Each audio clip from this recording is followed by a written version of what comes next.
Students, today we are here to discuss about reproduction in human beings. Now let us begin at an apparently unrelevant point. As all of you know that our bodies change as we become older, our height increases.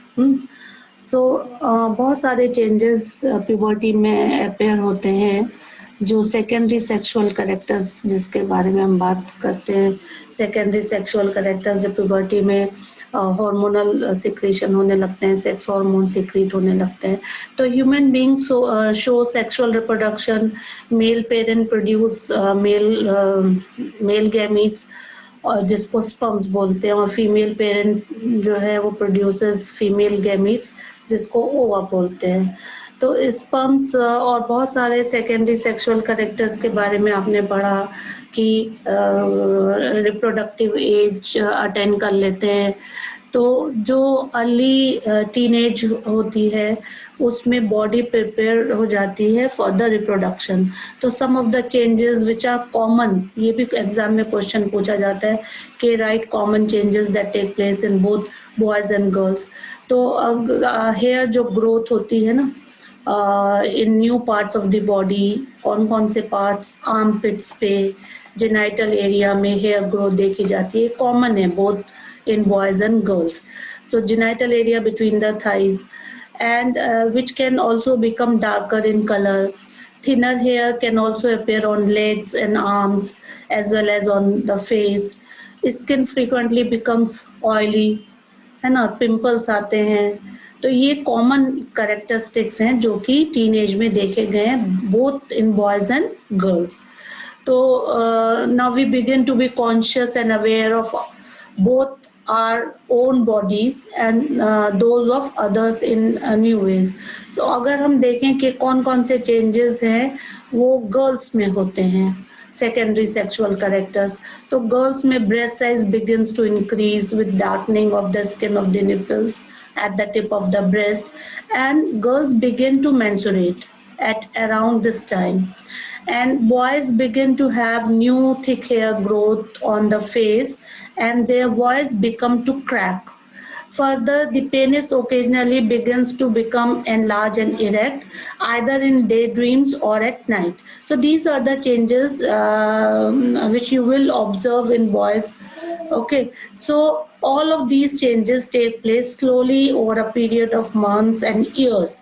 So they do not happen all at the same time in one person, nor do they happen at an exact age.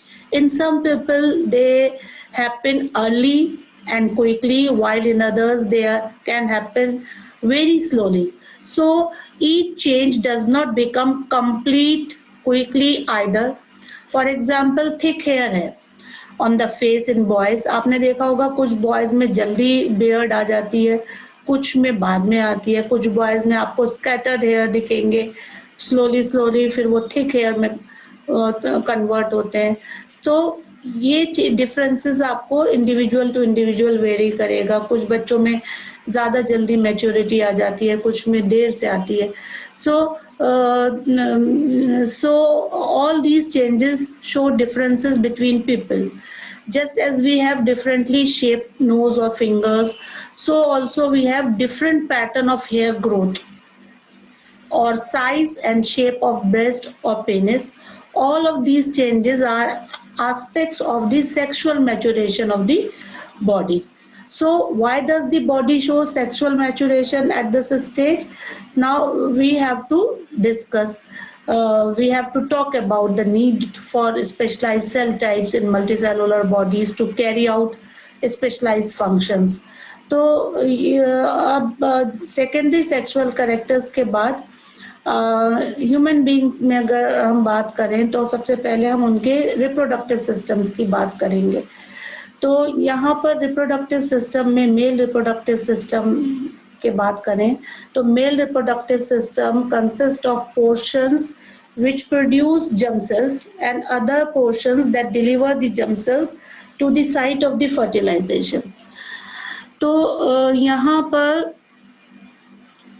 Male reproductive system में अगर different parts की आप बात करें तो formation of germ cells और sperms take place in the testes. ये रही testes.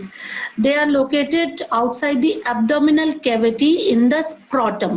This is the bag-like structure or sac-like structure. It is located outside of the body or the abdominal cavity and in scrotum, because sperm form, this is important point.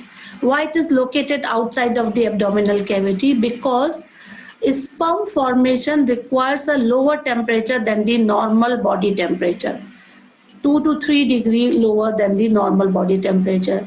So the role of testes is also in the secretion of the hormone which is known as testosterone.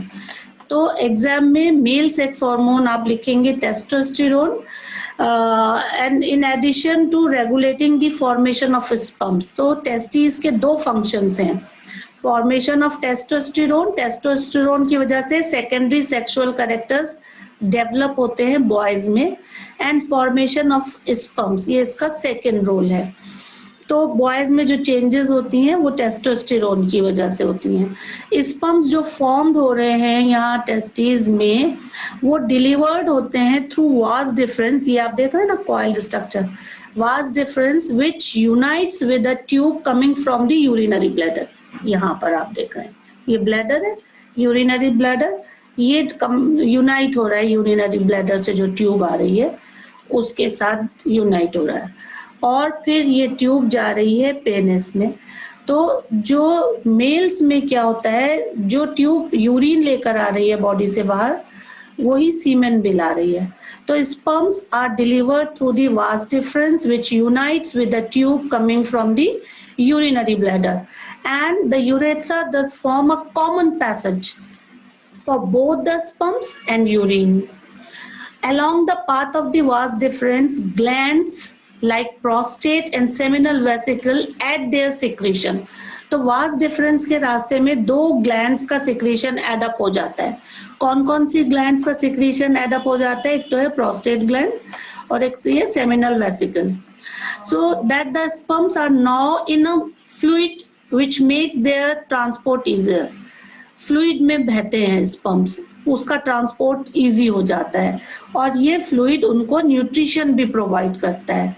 So the sperms are tiny bodies that consist of mainly genetic material and a long tail that helps them to move towards the female germ cells, right?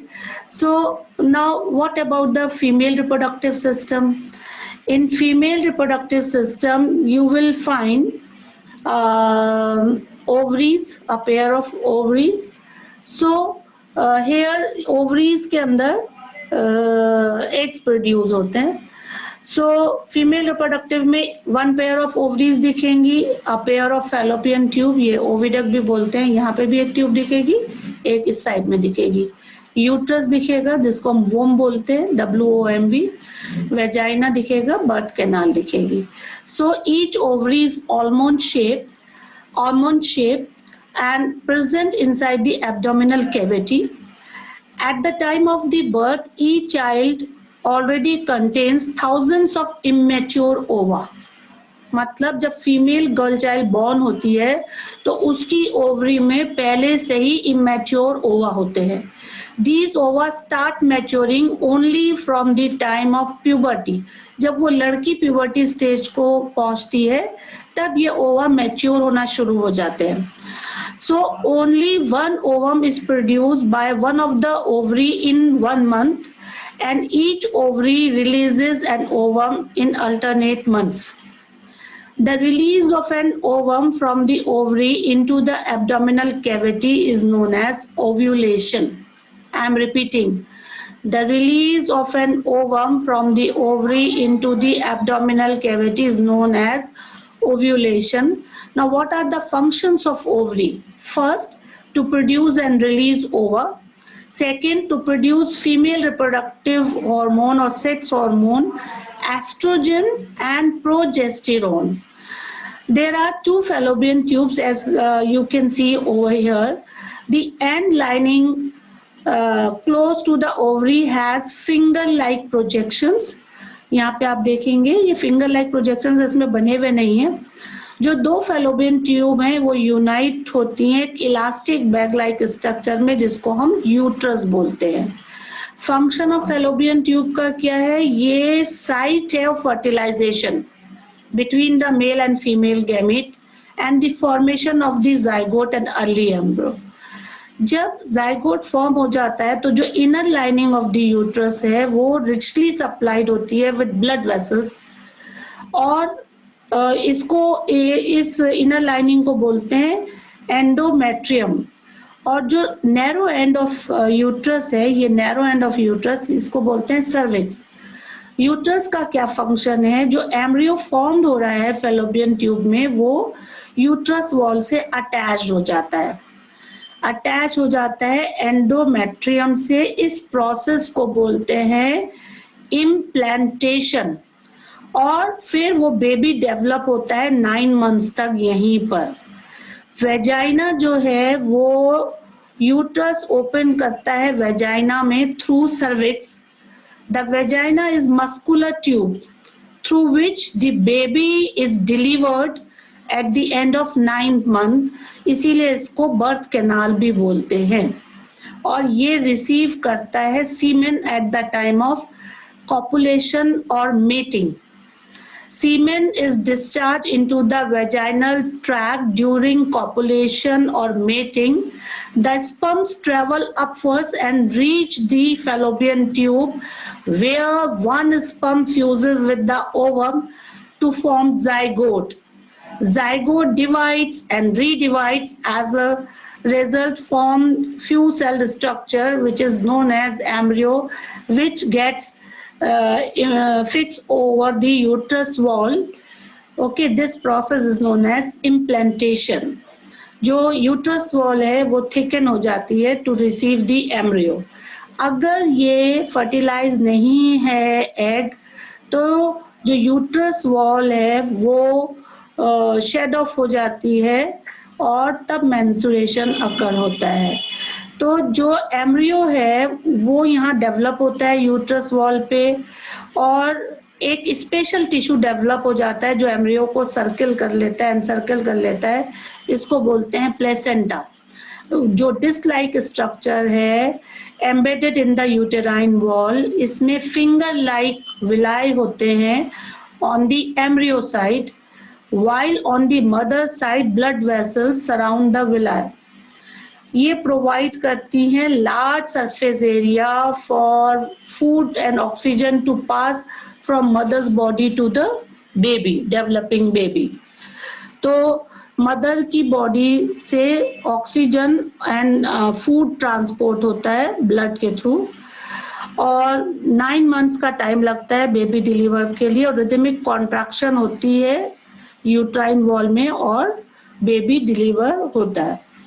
तो अभी मैंने female reproductive system के बारे में बताया, थोड़ा सा detail में बताया और यहाँ पे बताया कि embryo gets nutrition from the mother's blood with the help of special tissue called placenta. ये डिस्क लाइक स्ट्रक्चर है जो कि एम्बेडेड है यूट्राइन वॉल में और विलाई होते हैं एम्ब्रियो की साइड पर और मदर की साइड पर ब्लड स्पेसेस होती हैं जो सराउंड करती है विलाई को, प्रोवाइड करती है large surface area for glucose and oxygen to pass from the mother to the embryo.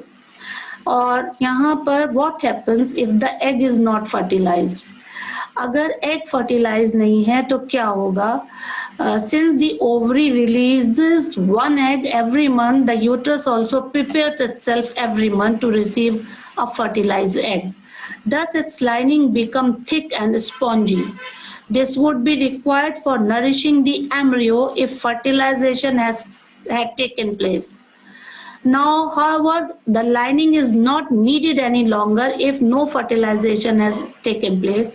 So, the lining slowly breaks and comes out through the vagina as blood and mucus. This cycle takes place roughly every month and this is known as menstruation. It usually lasts for about 2 to 8 days. Okay, in next period we will talk about reproductive health. So thank you very much and keep watching.